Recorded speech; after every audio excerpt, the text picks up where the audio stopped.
अब्राकाडाब्रा गिली गिली छू, खुला पिटारा कहानी शुरू। बच्चों की डिमांड कभी खत्म नहीं होती। उन्हें हमेशा कुछ ना कुछ चाहिए ही होता है। लेकिन नीलेश तो कुछ ज्यादा ही डिमांडिंग था। उसके घर वाले उसे बहुत प्यार करते थे, उसकी कही हर बात पूरी करते, लेकिन उसे फिर भी यही लगता कि उसे और अमीर घर में पैदा होना चाहिए था, जहां अगर वो चांद पर जाने की जिद करे तो वो भी पूरी कर दी जाए। उसके घर वाले भी उसकी डिमांड पूरी करते करते थक चुके थे। अभी पिछले ही हफ्ते उसने जिद करके मोटर बाइक टॉय मंगवाया था, लेकिन अब उसे टॉय कार चाहिए थी। उसकी कीमत काफी ज्यादा थी। उसके पापा अच्छी जॉब करते थे, लेकिन उन्हें इतनी सैलरी भी नहीं मिलती थी कि वो हर महीने हजारों सिर्फ अपने लाडले बेटे की डिमांड्स पर खर्च कर सके।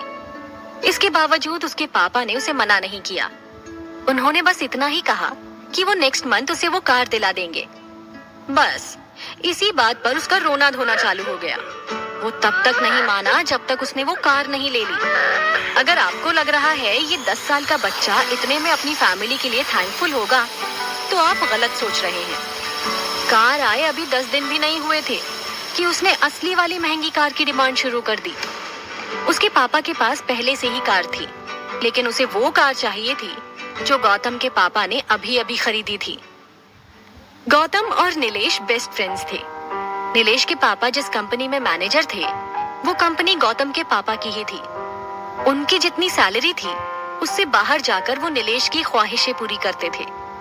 कई बार नीलेश की मम्मी ने उन्हें समझाया कि उन्हें अपने बेटे पर इतना खर्च नहीं करना चाहिए, लेकिन वो हमेशा यही कहते कि उन्होंने जो जिंदगी नहीं जी, वो जिंदगी वो अपने बेटे को देना चाहते हैं। नीलेश के पापा ने बचपन में ऐसी गरीबी देखी कि उनके पास स्कूल की फीस देने तक के पैसे नहीं होते थे। घर में 1-2 वक्त का खाना बन जाए, यही बहुत बड़ी बात थी। भूखे पेट कई किलोमीटर चलने के बाद वो स्कूल पहुंचते थे। अगर उन्होंने हिम्मत नहीं दिखाई होती तो शायद गांव में ही मेहनत मजदूरी कर रहे होते। उनका मानना था कि उन्होंने दुख देख लिए, अब उनका बेटा कोई दुख नहीं झेलेगा, उसकी हर डिमांड पूरी होगी। उन्हें ये नहीं पता था कि उनका बेटा उनकी हैसियत से बढ़कर डिमांड करने लगेगा, क्योंकि वो अपनी खुशी या पसंद के लिए डिमांड नहीं करता था। वो तो एक तरह से गौतम के साथ रेस लगा रहा था। वो भले उससे आगे ना निकल सके, लेकिन उसके साथ बने रहना चाहता था। उसे लगता था कि उसके और गौतम के पापा तो एक ही ऑफिस में काम करने जाते हैं, तो वो गौतम की हर डिमांड कैसे पूरी कर देते हैं, जबकि उसे अपनी डिमांड पूरी करवाने के लिए कितना रोना धोना पड़ता है। उसे ये समझ नहीं थी कि जहां उसके पापा मैनेजर हैं, वो कंपनी गौतम के पापा की है। इस फर्क को ना समझ पाने की वजह से वो हमेशा उस चीज की जिद करता जो गौतम के पास थी। मुझे वो कार तो चाहिए, मैं इस पुरानी कार में स्कूल नहीं जाऊंगा। गौतम को उसके पापा कितनी महंगी गाड़ी में छोड़ने आते हैं, मुझे भी वैसी ही गाड़ी से स्कूल जाना है, नहीं तो मैं स्कूल नहीं जाऊंगा। नीलेश की मम्मी ने उसे बहुत समझाया कि उनके पास इतने पैसे नहीं हैं कि वो लोग इतनी महंगी गाड़ी खरीद सके, लेकिन नीलेश ने उनकी एक न मानी। वो रोते रोते सो गया। जब पापा ऑफिस से आए तो मम्मी ने उन्हें सारी बात बताई। अभी भी वो अपने बेटे को गलत नहीं कह रहे थे, बल्कि इस बात के लिए खुद को कोस रहे थे कि वो इतने लायक क्यों नहीं है कि उसकी हर डिमांड पूरी कर सके। रात को सोते हुए नीलेश ने आंखें बंद करके भगवान से कहा कि उन्होंने उसे ऐसे घर में क्यों पैदा किया जहां उसकी डिमांड्स पूरी नहीं हो पाती। यही शिकायत करते हुए नीलेश सो गया। कहते हैं बच्चों की शिकायत भगवान बहुत जल्दी सुनते हैं। शायद नीलेश की शिकायत भी भगवान ने सुन ली थी। वो गहरी नींद में सो रहा था, तभी उसे लगा जैसे उसकी आंखों पर तेज रोशनी पड़ रही हो। उसने आंखें खोली तो सामने एक मुस्कुराता हुआ शख्स खड़ा था। वैसे अचानक से उसे देख नीलेश को डर जाना चाहिए था, लेकिन उसे डर नहीं लगा। उस शख्स ने कहा उन्हें भगवान ने उसके लिए एक मैसेज देकर भेजा है। उसने आगे कहा कि जल्दी ही उसे एक बहुत कीमती चीज मिलने वाली है, जिससे उसकी जिंदगी बदल जाएगी। उसे बस एक काम करना होगा। नीलेश ने कहा कि वो कुछ भी करने के लिए तैयार है। उस शख्स ने बताया कि कल उसे अपनी क्लास के विशु के साथ उसके घर जाना होगा। नीलेश ने कहा कि वो उससे बात नहीं करता और उसके घर जाकर वो क्या करेगा भला। वो शख्स मुस्कुराया और बोला, ये उसे नहीं पता, उसे तो बस मैसेज देने के लिए बोला गया है। हो सकता है उसे मिलने वाली कीमती चीज उसी के घर पर हो। नीलेश उससे कुछ और पूछता, इससे पहले वो शख्स गायब हो गया। कमरे में फिर से अंधेरा हो गया और नीलेश की नींद खुल गई। उसे समझ नहीं आ रहा था कि ये सब उसके साथ सच में हुआ था या फिर उसने किसी तरह का सपना देखा था। उसने सोचा कहीं ये सब सच हुआ तो उसके हाथों से वो कीमती चीज निकल ना जाए। क्या पता वो कीमती चीज वही कार हो जिसकी उसने डिमांड की है। उसने फैसला किया कि कल वो उस विशु के साथ कैसे भी करके उसके घर जाएगा। वैसे उसे वो विशु पसंद नहीं था क्योंकि वो उसे अपने लेवल का नहीं मानता था। उसे तो लगता था कि विशु को स्कूल में एडमिशन देकर मैनेजमेंट ने कोई गलती कर दी है। उसके कपड़े मैले रहते हैं, उसका बैग भी फटा हुआ रहता है, उसके जूते भी पुराने और गंदे हैं। नीलेश का तो उससे बात करने तक का मन नहीं होता, लेकिन अब उसी विशु के घर जाना होगा उसे। अगले दिन जब वो स्कूल पहुंचा तो विशु को ढूंढने लगा। उसने देखा कि वो ग्राउंड में एक बेंच पर अकेला ही बैठा कुछ सोच रहा था। नीलेश अपने बाकी दोस्तों से बचते हुए विशु के पास पहुंचा। उसे डर था कि कहीं उसका दोस्त गौतम उसे विशु के साथ ना देख ले। वो सोचेगा कि उसकी दोस्ती कैसे फटीचर लोगों के साथ है। हालांकि गौतम के लिए ऐसी सोच नीलेश के दिमाग की उपज थी।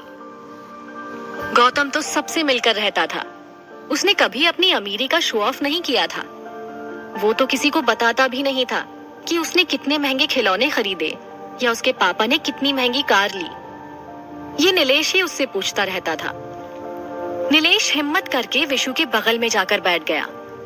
विशु ये देखकर हैरान था क्योंकि नीलेश हमेशा उससे दूर भागता था। वो समझ नहीं पा रहा था कि आज ये चमत्कार कैसे हो गया। नीलेश ने उससे बात शुरू करने के लिए उससे पूछा कि वो यहाँ क्या कर रहा है। विशु ने बताया कि उसकी फीस अभी जमा नहीं हुई है, इसीलिए उसे प्रिंसिपल ने क्लास में बैठने से मना कर दिया है। नीलेश सोचने लगा कि सबकी फीस तो कई दिन पहले जमा हो गई, फिर इसकी क्यों नहीं हुई। खैर, उसे इससे क्या लेना देना था। उसने कहा कि आज वो उसके घर चलेगा। विशु ने हैरानी से पूछा कि वो उसके घर जाकर क्या करेगा।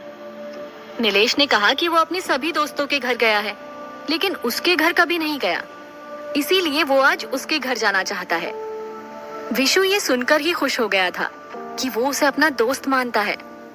स्कूल के बाद नीलेश विशु के घर पहुंचा। उसने बताया कि उसके पापा बीमार हैं, इसीलिए कई दिनों से काम पर नहीं जा पाए, जिस वजह से फीस देने में देरी हो गई। विशु के मम्मी पापा और उसकी बहन ने नीलेश का बहुत अच्छे से वेलकम किया। उसकी मम्मी उसके लिए गर्म दूध और बिस्किट लेकर आई। विशु के पापा नीलेश से उसके बारे में पूछने लगे। उन्हें जब पता चला कि वो वैभव शुक्ला का बेटा है तो वो हैरान रह गए। उन्होंने बताया कि उसके पापा उसी गांव के हैं। इसके बाद विशु के पापा ने नीलेश के पापा की पूरी कहानी उसे सुनाई और बताया कि उन्होंने कितने बुरे दिन देखे और कैसे सक्सेसफुल हुए अपनी मेहनत से। नीलेश ये सुनकर हैरान था कि उसके पापा बचपन में इतने गरीब थे। उनकी सक्सेस स्टोरी सुनकर उसे एहसास हुआ कि जिस पैसे को वो पानी की तरह बहा रहा है, उसके लिए उसके पापा ने कितनी मेहनत की है। नीलेश ने देखा कि विशु का परिवार भले ही गरीबी में जी रहा था, लेकिन वो लोग खुश थे। घर जाने से पहले नीलेश ने विशु से पूछा कि उसके पापा अब स्कूल की फीस कैसे देंगे। विशु ने कहा कि उसे नहीं पता, लेकिन उसे यकीन है कि वो कहीं ना कहीं से ये इंतजाम कर लेंगे, क्योंकि उसके पापा उसके बेस्ट डैड हैं। ये सुनते ही नीलेश को धक्का सा लगा। एक तरफ विशु के पापा उसकी फीस तक नहीं दे पा रहे थे, फिर भी उसके लिए बेस्ट डैड थे। वहीं इतना सब कुछ करने के बाद भी नीलेश अपने पापा में कमियां ही ढूंढता रहता था। उसे समझ आ गया था कि इंसान को ऊपर देखकर नहीं चलना चाहिए, बल्कि उसकी नजर नीचे होनी चाहिए। विशु ने कहा था कि जब उसे अपनी गरीबी का एहसास होता है तो वो बस यही सोचता है कि दुनिया में करोड़ों लोग ऐसे भी होंगे जिनके पास उसके जितना भी नहीं होगा। नीलेश ने भी तय कर लिया कि वो इसी मंत्र के साथ जिंदगी में आगे बढ़ेगा। शाम को उसके पापा जब घर आए तो उसने उन्हें गले लगाते हुए कहा, पापा, मुझे माफ कर दीजिए। आपने मेरे लिए कितना कुछ किया, लेकिन मैं हर बार बड़ी बड़ी डिमांड्स करता रहा। लेकिन आज के बाद मैं प्रॉमिस करता हूँ, कभी कोई डिमांड नहीं करूँगा। आप दुनिया के बेस्ट डैड है। उसके पापा को भी समझ नहीं आया कि आखिर नीलेश को हुआ क्या। लेकिन जो भी हो, वो उसके मुंह से अपने लिए सुपर डैड सुनकर बहुत खुश थे। नीलेश समझ गया कि भगवान उसे कौन सी कीमती चीज देना चाहते थे। ये वो सीख थी जिसने नीलेश की जिंदगी बदल दी।